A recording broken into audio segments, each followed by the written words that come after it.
Bueno, muy buenos días. Hoy voy a compartir un tema con ustedes. Yo creo que este mensaje le va a cambiar la vida a todo el que lo oiga.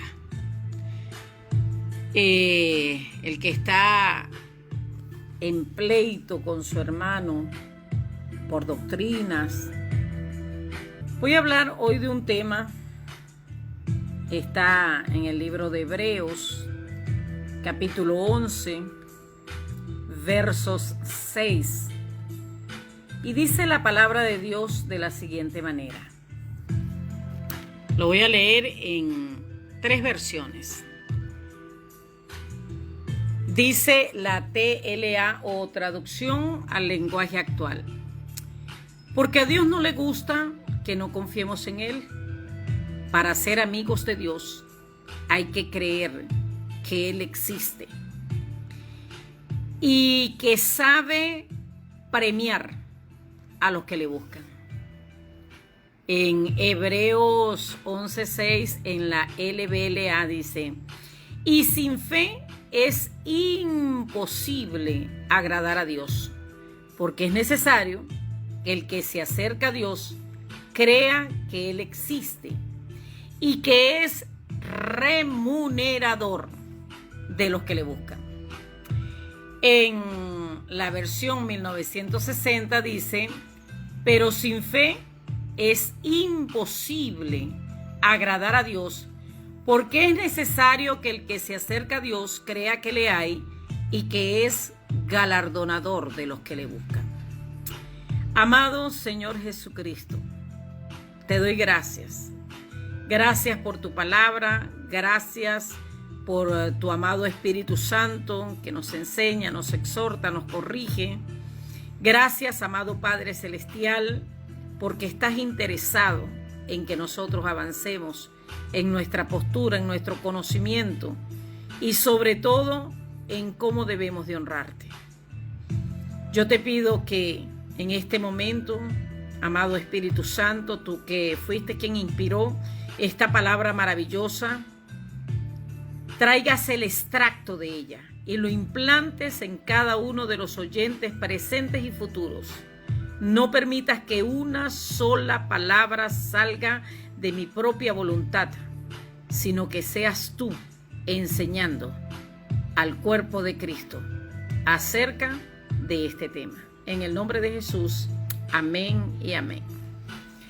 Bueno, uno ve las redes sociales y ve cómo unos tienen una opinión, otros tienen otra acerca de muchas cosas.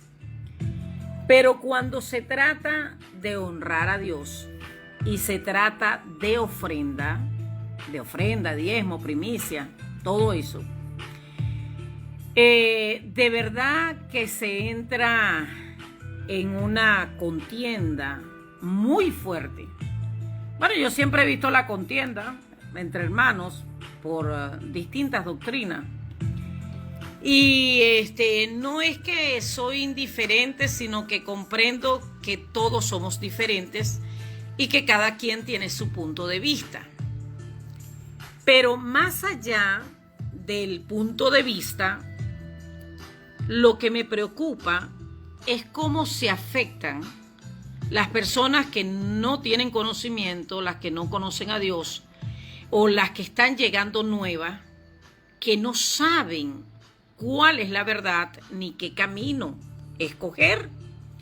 Entonces, bueno, como siempre, yo preguntándole a Dios, preguntándole que me dé una respuesta acerca de esta batalla campal por el tema de ofrendar o no ofrendar, si es de la gracia, si no es de la gracia. Encontré este pasaje que es muy trillado, el de Hebreos 11:6, habla acerca de la fe.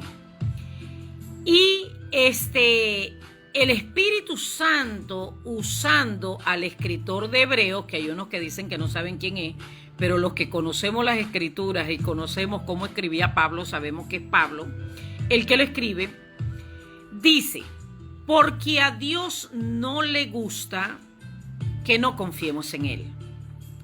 Para ser amigos de Dios hay que creer que Él existe y que sabe premiar a los que buscan su amistad. En la LBLA dice, y que es remunerador de los que le buscan. Y en la 1960 dice, y que es galardonador de los que le buscan. O sea premiar, remunerador o galardonador, hay recompensa para los que buscamos a Dios. Ahora, el tema en cuestión es que Dios dice, es Dios quien lo dice, que es necesario. Ahora, cuando nosotros nos encontramos con la palabra necesario, ¿a qué se refiere? Por ejemplo, una persona va a buscar un empleo y allí le piden los requisitos necesarios. Bueno, usted, número uno, para saber si califica, lo primero que tiene que traer es su currículum. Lo más propio es que lleve su currículum y luego tenga una entrevista, ¿verdad? Donde van a comprobar las cualidades de esta persona que está optando o concursando para el empleo. Entonces, es necesario, son requisitos de las empresas, número uno, que presente un currículum. Y número dos, que asista a una entrevista para saber si cumple con las exigencias o necesidades de la empresa. Eso es necesario.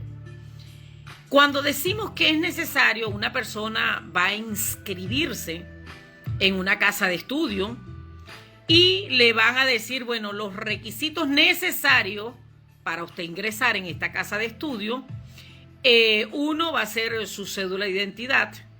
Número dos, su constancia de estudio en la casa anterior de donde usted estuvo, ¿verdad? Son los requisitos necesarios. Bueno, Dios también tiene requisitos. Y Él dice a través de su Espíritu Santo, o su Espíritu Santo a través del que escribió el libro de Hebreos, dice, es necesario. Dos requisitos exige Dios para las personas que le buscamos con corazón sincero, que queremos acercarnos a Él y que queremos tener una relación correcta con Dios. La primera es necesario que el que se acerque a Dios crea que le hay. ¿Qué significa desglosado esta palabra? Bueno, sencillo. Que el que vaya a orar, a ayunar, a vigilar, a buscar una iglesia donde congregarse, a diezmar, a ofrendar, es necesario, número uno, que crea que Dios es quien dice que es. Que crea que Dios es omnipotente. Eso significa que todo lo puede, que está en control de todo, ¿verdad?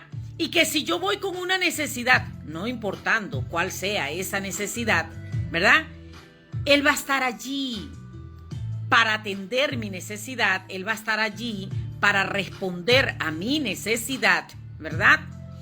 Y que Él no solamente es quien dice que es, sino que va a hacer lo que Él ha dicho que va a hacer. Él, por ejemplo, dice, clama a mí, yo te responderé. O sea, si yo voy a buscar a Dios, tengo que comprender que Él, si yo le clamo en oración, Él me va a responder. Que si yo le pido salud, Él me va a sanar, porque es omnipotente, todo lo puede sanarme, puede salvarme. Si yo voy y le pido perdón, Él va a perdonar mis pecados, ¿verdad? Y dice que es necesario que yo crea en eso. Que yo crea que Él está allí porque puede ser omnipotente, pero quizás no esté interesado en mí, por lo tanto no me va a resolver nada. Pero yo tengo que creer no solo que Él está allí para mí, sino que me ama tanto que cualquier cosa que me afecte, para Él es importante. Si estoy enfermo y pido salud, Él me puede sanar. y me va a sanar si yo le creo y si yo acepto su voluntad. Me puede sanar, me puede perdonar los pecados, puede cambiar mi vida, puede cambiar mi situación con mi familia si tengo un caos en mi familia. Puede proveerme porque Él es el Shaddai, el proveedor por excelencia. O sea, yo tengo que acercarme creyendo que Él es quien dice que es y que va a hacer lo que dice que Él hace a los que le buscan, ¿ok? Lo va a bendecir, lo va a cuidar, lo va a defender, lo va a levantar, lo va a socorrer. Todo lo que Él ha prometido, que por cierto son muchas las promesas que Dios nos hace. Ahora, el segundo requisito que Dios tiene para llegar a nuestras vidas o cuando nosotros le buscamos tener una respuesta contundente de Él, el segundo requisito es que Él va a premiar el que yo lo busque, va a remunerar el que yo lo busque y va a galardonar el que yo le busque. ¿Qué significa eso? Significa que yo no puedo ir delante de Dios y decirle, Señor, perdona mis pecados. Y decir, ¿qué va a estar perdonándome Dios a mí? Es que yo he sido muy malo. Yo he sido muy malo y no creo realmente que Él me vaya a perdonar. De hecho, lo recalca Hebreos capítulo 10, verso 6 en adelante, cuando habla de la palabra de fe que predicamos, dice que no podemos decir quién subirá al cielo. Esto es para echar por tierra el sacrificio de Cristo. Ni decir, no, porque yo soy tan bueno que no voy a ir al infierno, Dios no me va a mandar al infierno, sino que tenemos que saber que ciertamente Dios puede perdonarnos siendo y sabiendo quiénes somos.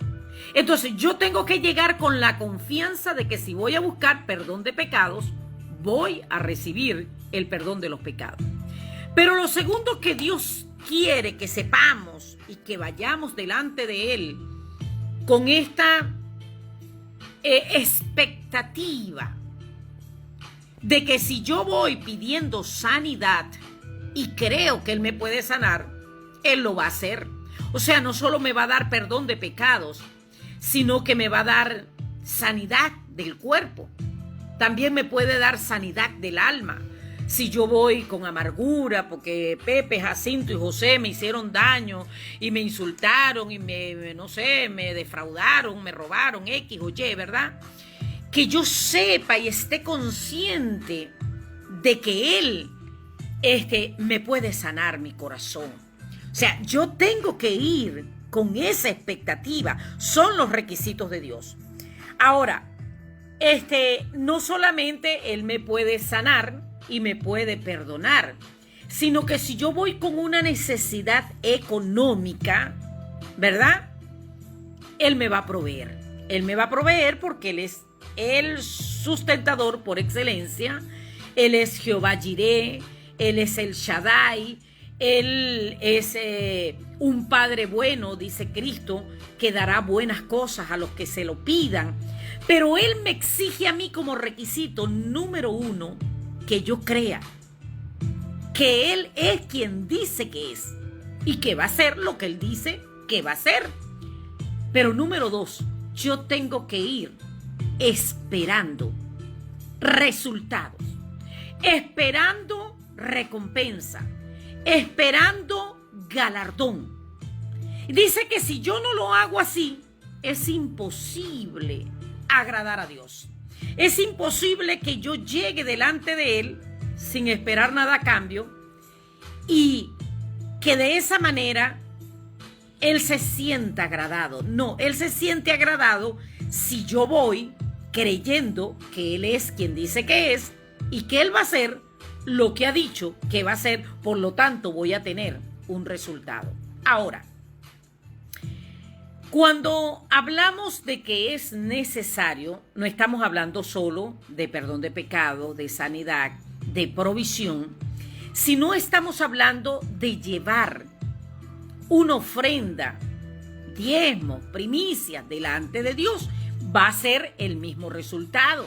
Dios quiere que yo sepa, que yo crea y que vaya delante de Él sabiendo que si yo llevo los diezmos, Él va a reprender al devorador por mí, va a abrir las ventanas de los cielos y va a derramar bendiciones sobre mí hasta que sobreabunde. Él quiere que yo vaya delante de Él con esa expectativa, sabiendo que yo voy a honrarlo, porque esto es cuestión de honra. Dios no necesita nada de nosotros, lo dice el Salmos 50. Si yo tuviera hambre, sí, no te lo diría a ti, porque mío, Él dice que Él conoce todos los collados, todos los animales del campo, y que de Él es el dueño del mundo y los que en Él habitan. Así que Él no necesita nada de nosotros, pero esto es cuestión de honra, es cuestión de que yo no me puedo presentar delante de Él con las manos vacías, es una de sus exigencias. Y número 2, es cuestión de honrar el sumo sacerdocio de Jesucristo. Ahora, vuelvo sobre mis pasos, como me enseñó el obispo Osvaldo Torres, esa palabra la tomé de él. Cuando hablamos del tema de las ofrendas, ¿por qué esto se vuelve una batalla campal? Y es que vengo con eso atravesado. Bueno, yo tengo 38 años en el Señor, 37 predicando. Hablando de finanzas, tengo, unos 25 años, 26, no sé, porque Dios le ha placido que yo hable de finanzas, pero yo soy enemiga de hablar de finanzas, pero a Dios le gusta. Y bueno, yo hago lo que Él me manda. Ahora, ¿desde cuándo los hermanos se pelean por cómo se debe ofrendar? O cómo es la manera correcta, o desde cuándo trae esto división, separación, trae conflicto entre los hermanos. Pues déjeme decirle que esto no es nada nuevo. Cuando nosotros vamos a la palabra de Dios, nos damos cuenta que esta batalla campal, esta división, esta contienda comenzó con Caín y Abel. Se inicia con Caín y Abel. Abel, su mayor anhelo era honrar a Dios. Los descendientes de Adán y Eva del pecado comenzaron a nacer. Nace Caín, nace Abel, y dice que Caín se fue a hacer Caín se va a hacer labrador de la tierra y Abel se convierte en pastor. Y dice que cada vez cuando nosotros vamos al libro de Génesis, en el libro de Génesis vemos lo que habla allí la palabra en Génesis 4, dice que Caín cada vez que tenía nacía una ovejita, él de una vez iba y seleccionaba si esa ovejita era bonita, era hermosa, entonces él la seleccionaba para el corral de los primogénitos. Dice, aconteció que andando el tiempo que Caín trajo, Génesis 4:1 dice, conoció Adán a su mujer Eva, la cual concibió y dio a luz a Caín. Y dijo, por voluntad de Jehová he adquirido varón. Después dio a luz a su hermano Abel, y Abel fue pastor de ovejas, y Caín fue labrador de la tierra. Aconteció que andando el tiempo que Caín trajo del fruto de la tierra una ofrenda a Jehová. Y Abel trajo también de los primogénitos de sus ovejas, de lo más gordo de ella. Y miró Jehová con agrado a Abel y a su ofrenda, pero no miró con agrado a Caín y a la ofrenda suya. Cuando llegó el momento de ofrendar, Abel trajo una ofrenda del fruto de la tierra. Hay quienes dicen que no, que era lo peor, lo que iba a desechar, lo que él trajo. Hay otros que dicen que no, que la ofrenda fue desagradable a Dios porque era del fruto de la tierra. Pero cuando nosotros vamos al libro de Hebreos, capítulo 11, dice que por la fe,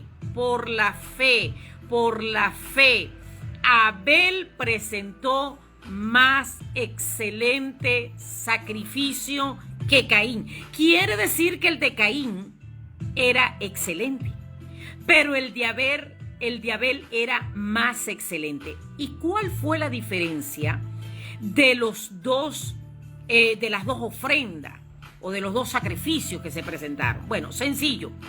Dice que Abel trajo de los primogénitos. Él tenía un corral seleccionado para las ovejas que nacían hermosas. Claro, Cristo explica esto en Mateo 5:21. El problema que ocurrió con Abel es que él, cada vez que nacía una oveja hermosa, iba y le decía a Caín: mira, Caín, la oveja hermosa que tengo para Dios, y la voy a poner en el corral de los primogénitos. Y cuando él venía con este asunto delante de Caín, comenzó a amargarle la vida a Caín. Porque por eso Cristo viene y nos enseña en el Nuevo Testamento que lo que haga la derecha no lo sepa la izquierda. Porque se levantan contiendas, se levantan amarguras, se levantan divisiones por cómo ve la gente que uno es selectivo para Dios. Él dice que lo que haga la derecha no lo sepa la izquierda y viceversa. Y en Mateo 5:21 dice que cuando vayamos a ofrendar, nos acordemos, y si ahí recordamos que alguien tiene algo contra nosotros, dejemos allí el sacrificio, vayamos a reconciliarnos y luego vengamos y presentamos la ofrenda. ¿Por qué? Porque la gente se amarga cuando una persona en ella está operando el espíritu de Caín, se amarga de cómo ofrendan los que están bajo la visión de Abel. La visión de Abel indica seleccionar las mejores ofrendas para Dios, mientras que el espíritu caidita piensa que se puede presentar una ofrenda sin importar cuál es mi condición contra mi hermano. Y eso no funciona así. Este hombre presenta a cada uno su ofrenda. Dice que Dios miró con agrado a Abel y a su ofrenda. Ahora, ¿por qué él miró con agrado a Abel? Por la forma selectiva en que trajo la ofrenda. ¿Y cómo se enteró Caín que Dios miró con agrado a la ofrenda de Abel? Porque en aquel tiempo, cuando se presentaban ofrendas, descendía fuego del cielo y consumía la ofrenda delante del oferente, dando fe con ello de que Dios se había agradado de aquella ofrenda. Y dice que no miró con agrado a Caín y a la ofrenda suya, pero no por la condición de la ofrenda, sino por la condición del corazón de Caín. Y dice que no miró con agrado a Caín y a la ofrenda suya, y se ensañó Caín en gran manera y decayó su semblante. O sea, él no pudo disimular el enojo, la rabia que tenía de que Dios viera con agrado y recibiera de inmediato la ofrenda de su hermano Abel, y que él estaba allí esperando que le recibieran su ofrenda.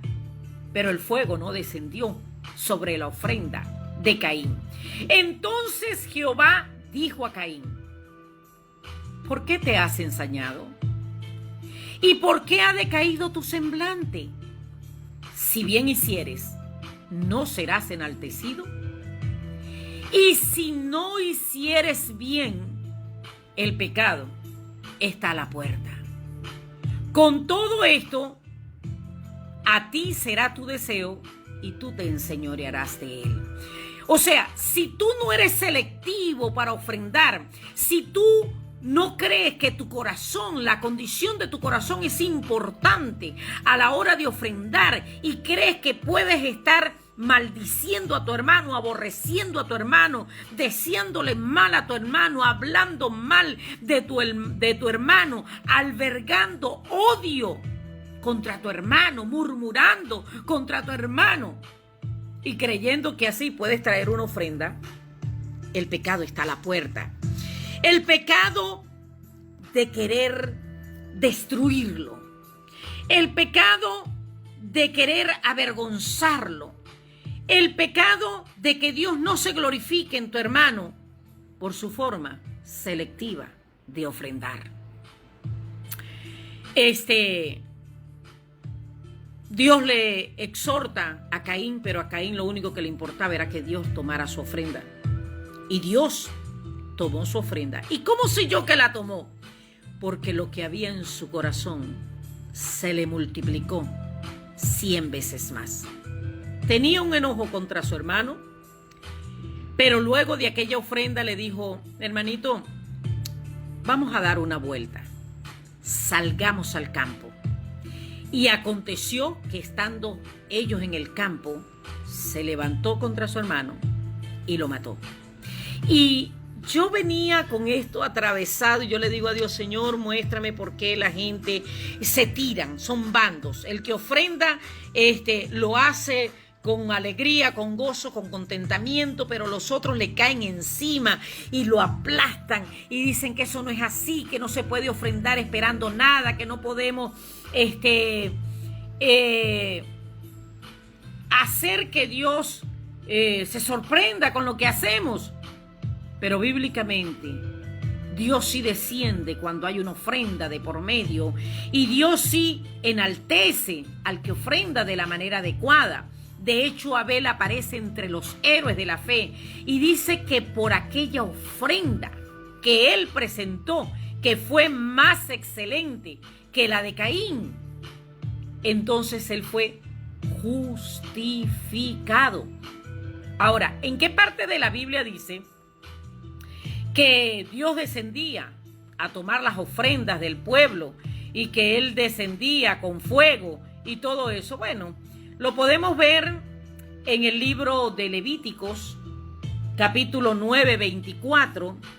Dice: y salió fuego delante de Jehová y consumió el holocausto y las grosuras sobre el altar, y viéndolo todo el pueblo alabaron y cayeron sobre sus rostros. O sea que cuando hay una ofrenda desciende el fuego de Dios. En Jueces 6:21 dice: entonces el ángel del Señor extendió la punta de la vara que estaba en su mano y tocó la carne, el pan sin levadura, y subió fuego de la roca que consumió la carne y el pan sin levadura, y el ángel del Señor desapareció de su vista. Esto fue cuando Gedeón presentó una ofrenda por su pueblo. Luego en Primera de Crónicas 21:26 vemos a David edificando un altar al Señor. Y dice: y ofreció holocaustos y ofrenda de paz, e invocó al Señor, y el Señor respondió con fuego del cielo sobre el altar del holocausto. Esto fue cuando David hizo un censo, y resulta ser que Dios se enojó porque él puso su confianza en el ejército que tenía, y vino una mortandad y él salió corriendo a presentar una ofrenda para que se detuviera la mortandad, y la mortandad se detuvo después de que él presentó la ofrenda. En Segunda de Crónicas 7:1 vemos a Salomón que termina de orar cuando consagra el templo, y dice que descendió fuego del cielo y consumió el holocausto y los sacrificios, y la gloria del Señor llenó la casa. También lo vemos en Primera de Reyes 18, 38 y 39, cuando Elías ofrece sacrificio para invocar al Dios verdadero, cuando estaban los profetas de Baal y los de Acera. Y dice que entonces cayó fuego de Jehová y consumió el holocausto, la leña, las piedras, el polvo, y aún lamió el agua que estaba en la zanja. O sea, que la forma de Dios manifestarse cuando se presentaba una ofrenda era que descendía fuego del cielo y lo consumía. Y cuando Caín vio esto, se enojó tanto. Dijo, bueno, yo traigo una ofrenda excelente, al igual que el tonto este. Y entonces para él hay un fuego de inmediato, hay una respuesta inmediata y a mí me deja esperando. Y Dios le dice, pero si lo hicieres bien, no serás enaltecido. Si tú lo haces de la manera correcta, sin venir en guerra, sin venir en contienda, no serás enaltecido. Ahora, hay una contienda porque supuestamente no deberíamos de esperar nada a cambio cuando ofrendamos. Pero Dios dice en el libro de Hebreos, capítulo 6, que sí deberíamos de esperarlo, que sí deberíamos de esperar esa recompensa. Ahora, cuando nosotros vamos a las enseñanzas cristocéntricas, Dios hablando a través de nuestro Señor Jesucristo, en Mateo 6, 17 al 19, la doctrina cristocéntrica, que es la que nosotros debemos de seguir, dice, pero tú cuando ayunes, unge tu cabeza y lava tu rostro, para no mostrar a los hombres que ayuna, sino a tu Padre que está en secreto, y tu Padre que ve en lo secreto, te recompensará en público. Es Cristo el que está ofreciendo recompensa.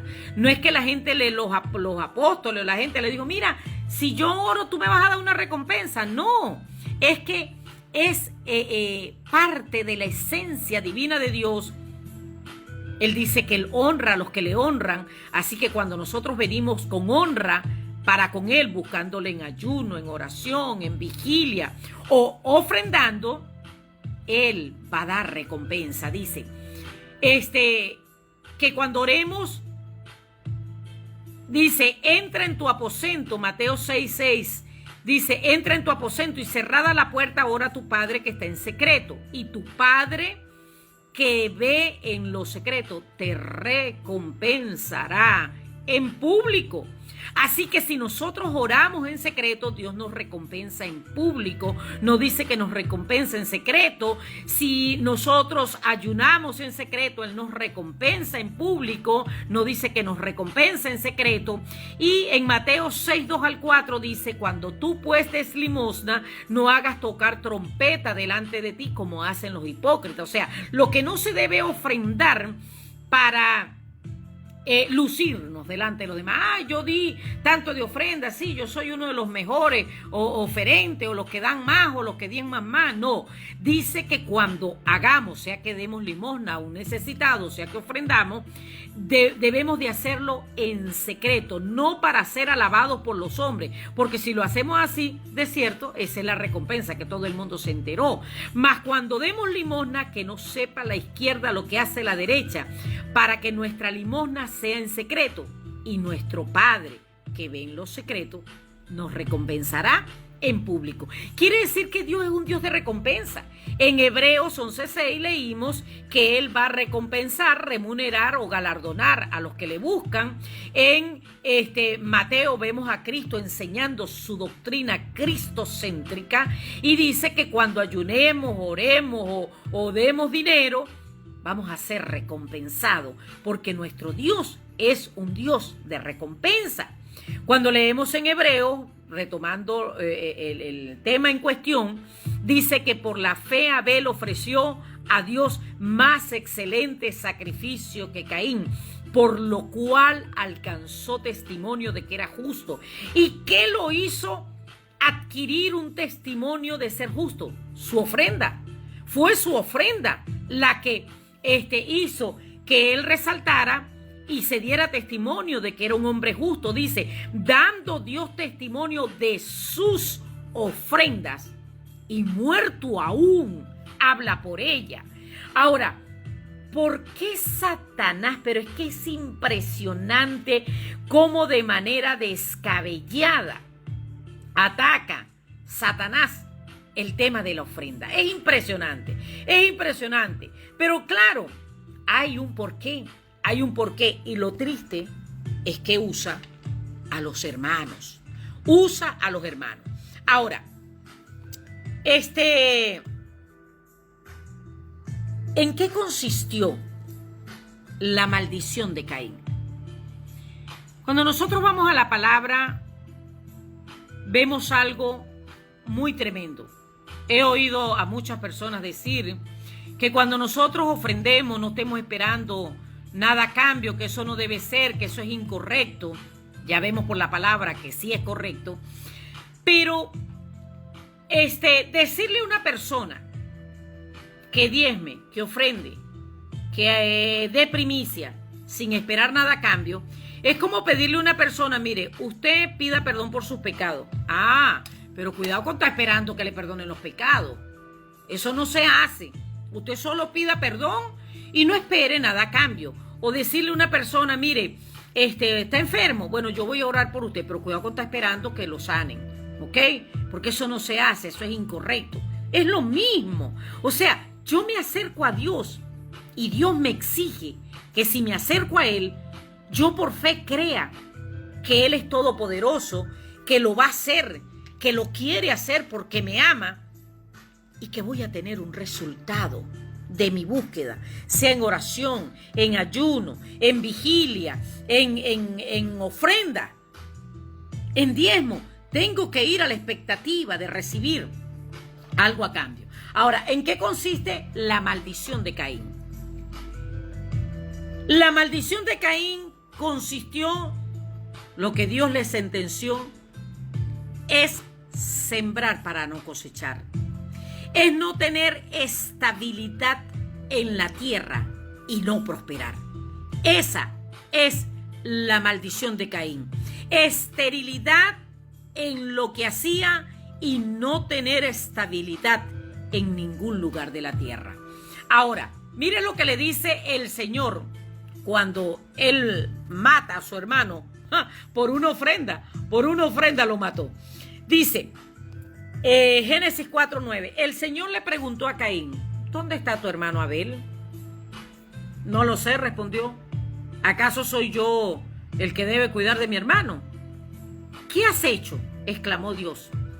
Desde la tierra, la sangre de tu hermano reclama justicia. Por eso ahora quedarás bajo la maldición de la tierra, la cual ha abierto sus fauces para recibir la sangre de tu hermano que tú has derramado. Cuando cultives la tierra, no te dará sus frutos, y en el mundo serás un fugitivo errante. La NBD dice, cuando trabajes la tierra, no te dará cosechas. Vivirás en el mundo como un fugitivo sin poder encontrar descanso. Y yo, esta mañana hablando con el Señor, podía comprender lo siguiente. Una persona que no prospera, ¿tiene reposo en su vida? Vaya que no.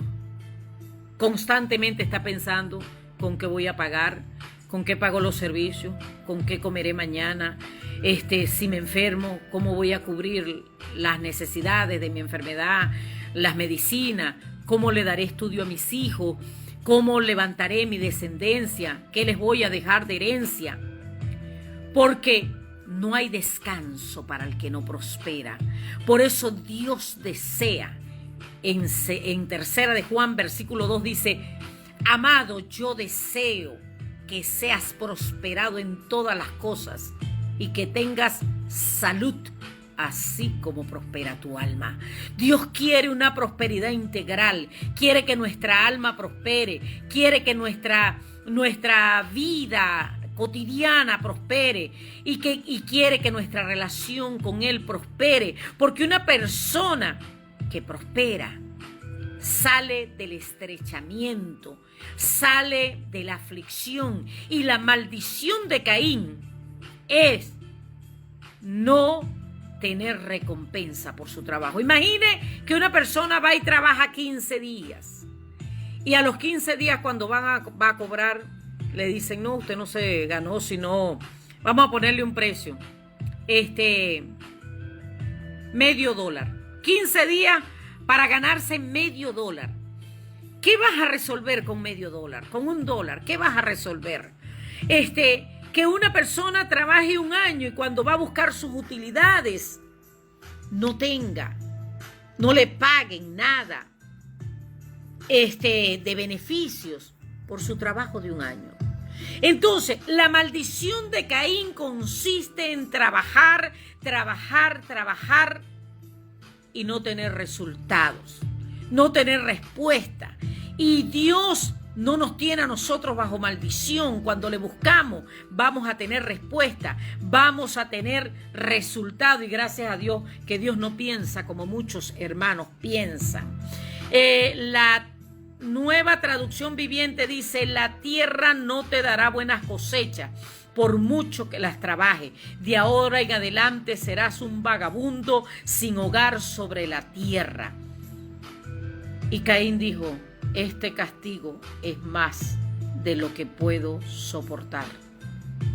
Hoy me condenas al destierro y nunca más podré estar en tu presencia.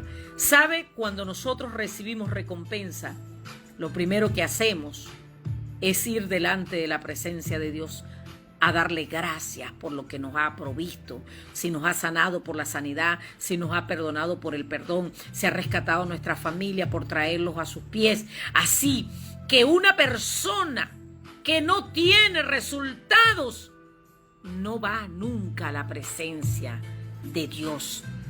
Ahora, vuelvo sobre mis pasos. La gente dice que no debemos esperar nada a cambio. ¿Y sabe cómo se llama eso? Yo le voy a decir cómo se llama. Se llama falsa humildad. Querer dar sin esperar nada a cambio es falsa humildad. Si Cristo tuviera físicamente en este momento a mi lado, él diría que es hipocresía. Él llama muchas veces a la gente hipócrita. Pero ¿por qué yo llamo falsa humildad a una persona que ore sin esperar resultado, que ayune sin esperar resultado, que vigile sin esperar resultado, que diezme y ofrende sin esperar resultado?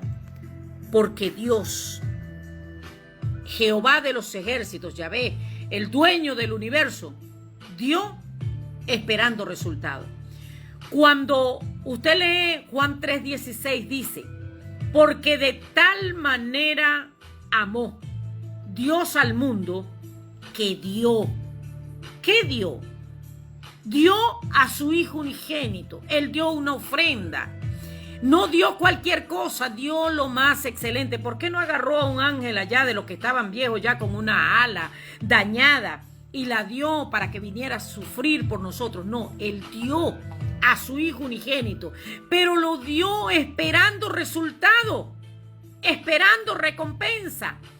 Ahí dice a continuación, para. Cuando la Biblia dice para o pero, detente, hay algo que vas a hacer para que venga el resultado. Él dio a su Hijo unigénito para que Él está esperando que todos procedamos al arrepentimiento, para que todo aquel que en Él cree no se pierda, mas tenga vida eterna. No me diga usted que si Dios dio esperando recompensa, yo voy a dar sin esperar recompensa. Todos esperamos recompensa. Usted trabaja esperando recompensa. Usted le da a sus hijos estudios esperando que se gradúen. Usted no dice, bueno, yo voy a darle estudio a este muchacho, ojalá que no se gradúe nunca, que me haga perder el dinero, la inversión que estoy haciendo en él, la comida, el pago de los útiles, del uniforme, el pago en el colegio, y que ojalá que no se gradúe. No, usted está dándole estudio a su hijo, esperando resultados. Usted, sea varón o sea caballero, usted se enamora y se casa y usted invierte en esa persona esperando resultado. Usted está esperando, si es varón, que su mujer lo atienda, que le dé la comida, que le lave la ropa, que le dé hijo, que atienda el hogar. Si es una dama, usted está esperando que su marido, que le dé amor, por supuesto, ¿no? Eso es obvio. Entonces, una mujer se casa y está esperando que su marido le dé amor, la atienda, la cuide, la defienda, le provea. Porque nadie da sin esperar nada a cambio. Jesucristo, nuestro Salvador, se dio como ofrenda esperando resultados. Y la ofrenda es algo tan valioso que ¿por qué? Yo me pregunto, ¿por qué Dios, en lugar de dar a Cristo como ofrenda, y por qué Cristo, en lugar de darse como ofrenda, no vino solo y obedeció y se fue, sin ser sacrificado? Bueno, yo voy, obedezco y me regreso, sin ser sacrificado. No, Él se presentó como ofrenda.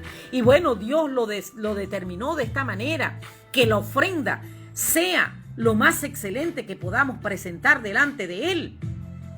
Cuando en el libro de Hebreos, capítulo 12, versículo 2, dice: puesto los ojos en Jesús, el autor y consumador de la fe, quien por el gozo puesto delante de él soportó la cruz, menospreciando la vergüenza, y se ha sentado a la diestra del Señor. Y se lo voy a explicar como lo dice la Biblia.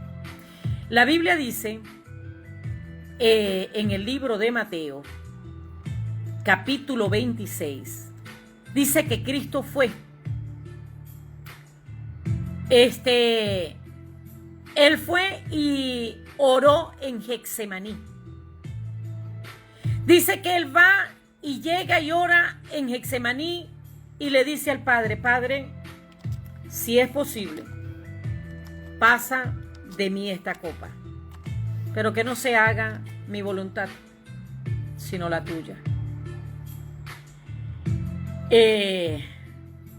Dice nuevamente que vuelve a ir, ora por segunda vez en Getsemaní, y dice algo allí, la traducción del lenguaje actual, dice algo tremendo. Se lo voy a leer para que vea lo que dice esta traducción. Es fuerte lo que dice es muy fuerte. Mateo 26,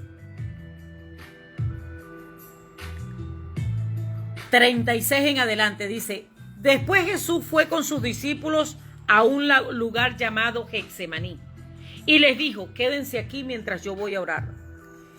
Y Jesús invitó a Pedro, a Santiago y a Juan para que le acompañaran. Luego empezó a sentir una tristeza muy profunda y les dijo: estoy muy triste, siento que me voy a morir, quédense conmigo y no se duerman.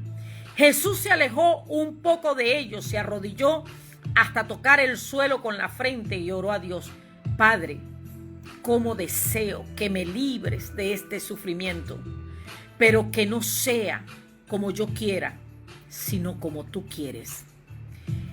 Lo hace la primera, la segunda y la tercera vez. Pero por lo que yo puedo ver en el libro de Hebreos, capítulo 12, la tercera vez el Espíritu Santo, porque Cristo era 100% humano, el Espíritu Santo le muestra el resultado que va a tener si se entrega como ofrenda. Dice: puesto los ojos en Jesús, el autor y el consumador de la fe, quien por el gozo puesto delante de él soportó la cruz y menospreció el oprobio o la vergüenza. Isaías 53:10 dice: con todo eso quiso Jehová quebrantarlo y sujetándole a padecimiento. Cuando haya puesto su vida en expiación por el pecado, verá linaje, vivirá largos días y la voluntad de Jehová será prosperada en su mano. Verá el fruto de la aflicción de su alma y quedará satisfecho. Por su conocimiento justificará mi siervo justo a muchos y llevará las iniquidades de ellos. Cuando él entra la tercera vez en Getsemaní a orar, el Espíritu Santo le dice: mira, te van a dar una paliza que te van a dejar sin tendones ni músculos. Te van a insultar, a bofetear, te van a crucificar, te van a poner una corona de espina y de último te van a meter una lanza que va a traspasar tu costado. Pero el resultado de presentarte como ofrenda va a ser que todas estas almas van a venir a salvación. Y dice que cuando él vio el fruto de la aflicción de su alma, quedó satisfecho y dijo, vamos de una vez. Salió y le dijo a sus discípulos, vamos, es tiempo. Y por eso menospreció el sufrimiento que tuvo que pasar y soportó la cruz, porque vio previamente el resultado que iba a obtener si se presentaba como ofrenda. Ya basta de contiendas por la ofrenda. Solo el que está influenciado por el espíritu de Caín se molesta de que su hermano haga excelentes sacrificios. Pero los que estamos conscientes que este medio lo estableció Dios y no hombre, entonces vamos con gozo. Vamos con gozo cada vez que ofrendamos. Vamos con gozo cada vez que vamos a la presencia de Dios, porque sabemos que es el medio que Dios estableció para acercarnos a Él. Tenemos que ayunar, tenemos que orar, tenemos que vigilar, pero no podemos presentarnos delante de Él, ni con las manos vacías, ni llevando una ofrenda o unos diezmos, sin esperar retribución. Amado Señor Jesucristo, te doy gracias por tu palabra. Declaro que no volverá vacía, sino que hará el efecto para lo que va a ser enviado. En el nombre de Jesús. Amén y amén. Los bendigo.